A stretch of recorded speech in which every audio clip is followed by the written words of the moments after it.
My teacher handed me a sheet of paper and a set of crayons and said, "Draw anything you like." Draw anything? What is anything? Does that mean everything? I was only 4 years old, wearing a simple plaid dress. The bangs of my uneven bob cut covered my eyes. I was in preschool, staring into a blank page as I sat in a dimly lit room. The prompt seemed impossible, or perhaps I was taking things far too seriously. How could I translate the idea of anything and everything into an image? This was the beginning of my struggle. Was the opposite of anything nothing?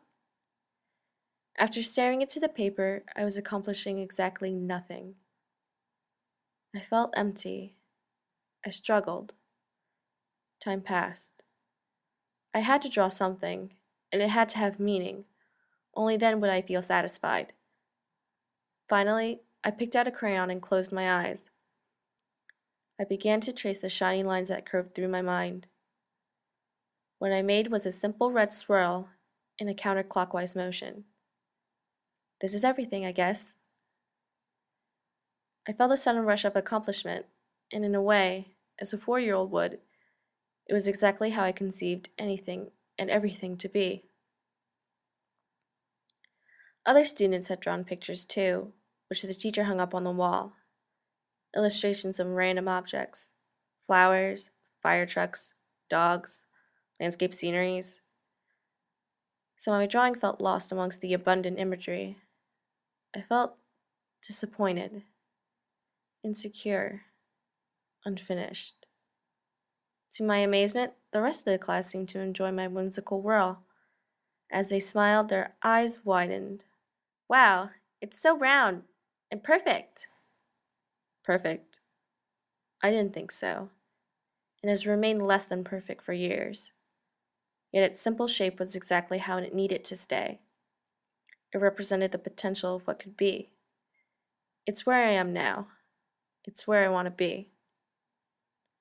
I marked that moment 16 years ago as the beginning of a journey that led me to become an artist and aspire to work as a graphic designer. Design is both work and play through purposeful ideas.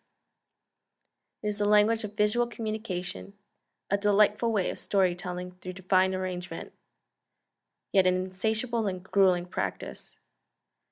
Tiring, toilsome, but rewarding. It is finding the balance between complexity and simplicity. The spiraling swirl caught in a mindless whirl back and forth in counterclockwise motion. In the final results of my work, I often find myself where I begun, much like with memory. I am not who I was when I was 4 years old. I've grown in facets and think in different ways. I am not yet refined, nor am I perfect. I am a continuous work in progress, for even the simplest shapes can take on different forms.